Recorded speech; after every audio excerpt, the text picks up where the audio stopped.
mal pode vir para um homem bom? O mal pode vir para pessoas do bem? E qual a sua finalidade?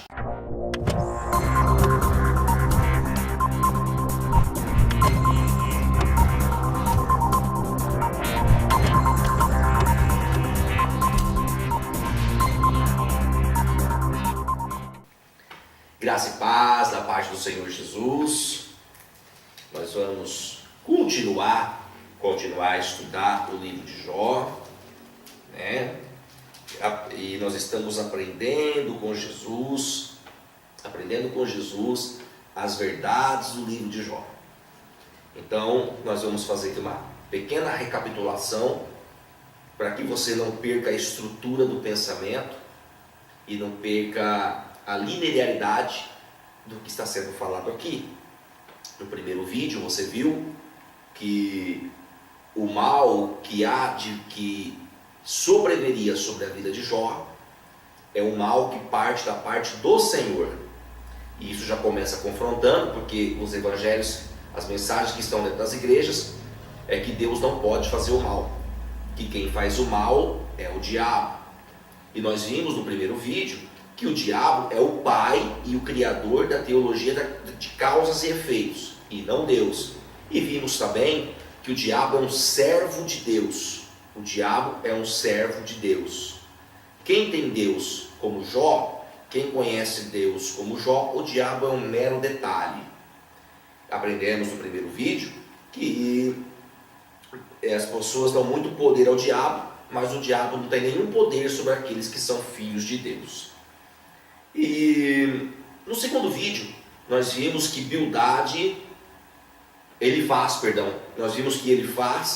ele representa, ele encarna, ele empresta a sua vida para representar a teologia de causas e efeito, que é a teologia que prega que o mal não vem para pessoas boas, o mal só acontece para pessoas ruins. Então, na visão dele, Jó era ruim, e o mal só vem para quem peca ou para quem tem pecado oculto. Então, na visão dele, Jó tinha pecados ocultos, e Jó sofria aquele mal todo, aquela desgraça toda que sobreveio sobre ele, porque ele estava em pecado. E isso não era uma verdade, porque esse mal vinha de Deus, e não tinha nada a ver com aquilo que a teologia de causa e efeito representada por Elifaz estava dizendo. Depois nós gravamos o terceiro vídeo, que vem dizer que Bildade, ele apresenta uma outra representação de teologia, que é a teologia do karma, que Jó não, Jó era um homem bom, e ele está sofrendo, o Jó é um homem bom, mas ele está sofrendo por causa dos filhos, porque seus filhos pecaram.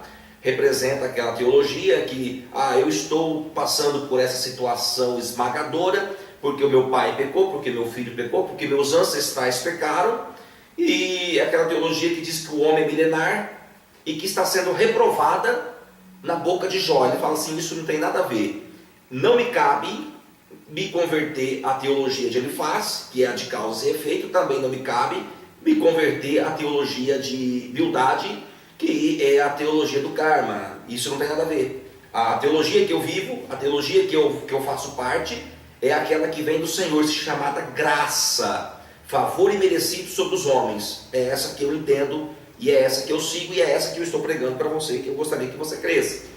E depois vem Zofar, apresentando uma terceira teologia, que é a teologia parcial do perdão de pecados.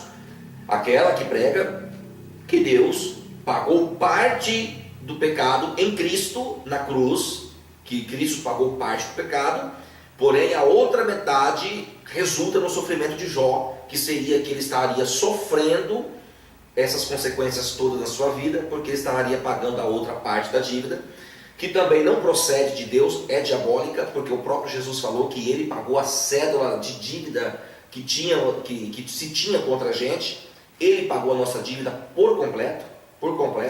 Então essas três teologias aqui permeiam discursos. Os amigos de Jó discutem isso com Jó, e Jó está refutando todas elas. E infelizmente essas teologias elas estão dentro das nossas igrejas hoje, infelizmente. Depois nós gravamos um vídeo que Jó convida a graça, apresenta a graça para os amigos, e o próprio Jó começa a explicar o que é graça, né? E começa a pregar o que é a graça. E agora nós vamos ver por que o mal vem do Senhor.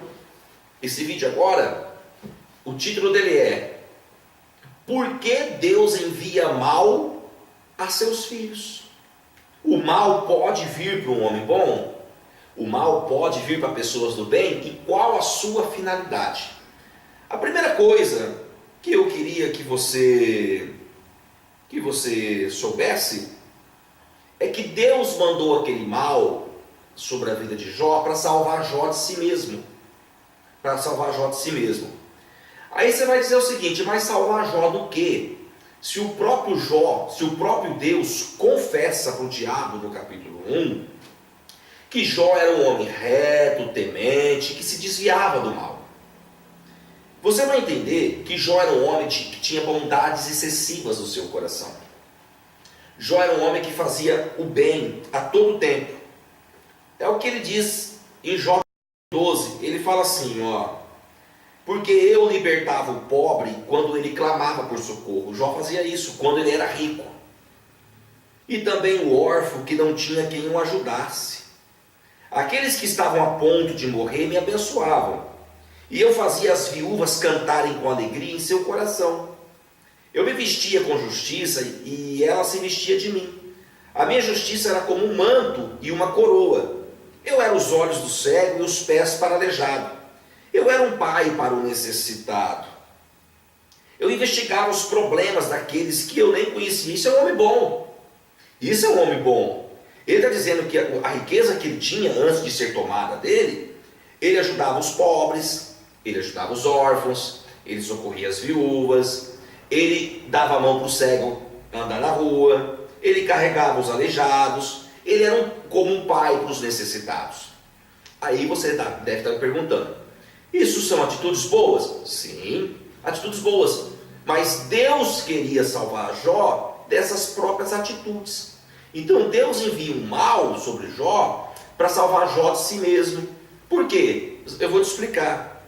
Deus estava salvando Jó.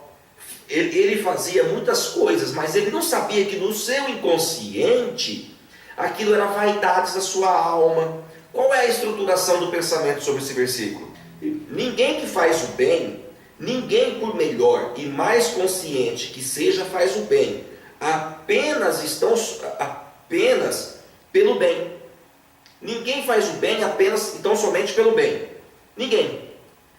Ele não sabe que no seu inconsciente a alma nutre algum tipo de satisfação.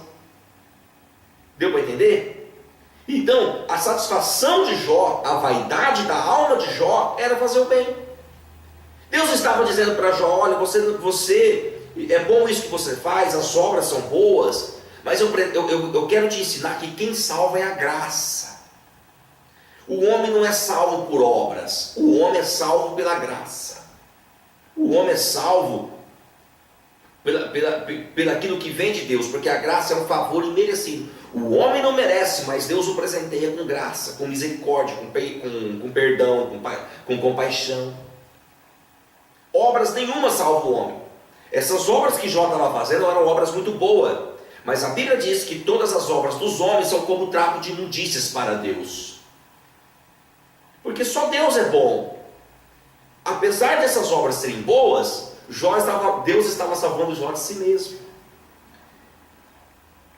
Olha só, ele está dizendo que o mal também vem para o bem, e é uma das bênçãos da graça de Deus. Como assim? Que quando Deus envia o mal sobre uma pessoa, como enviou sobre Jó, o mal que vem de Deus também é bênção.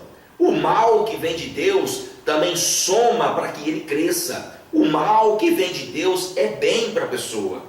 O mal também é um presente da graça de Deus.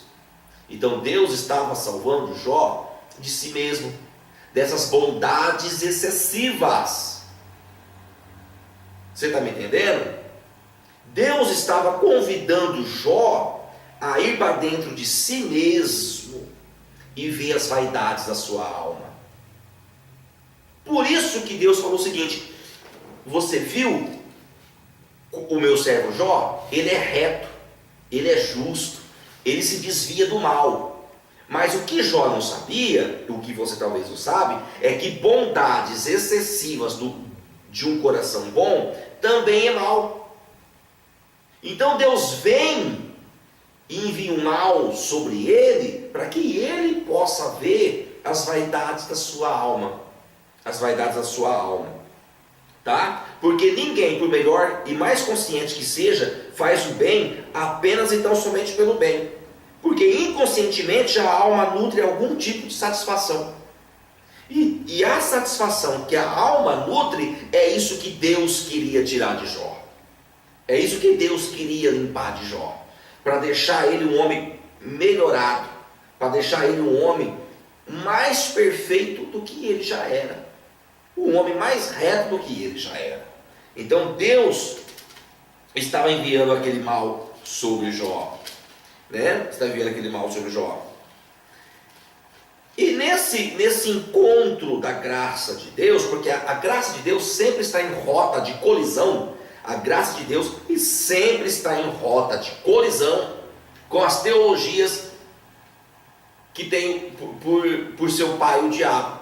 Teologia de causa e efeito, teologia do karma, teologia do pecado parcial. Aí no capítulo 32 de Jó, no capítulo 32, aparece um moço falando aqui, Eliú. E ele começa a falar o seguinte: olha, vocês três agora fiquem calados. Fiquem calados porque eu estou muito irado com vocês, porque vocês não conseguiram rebater Jó.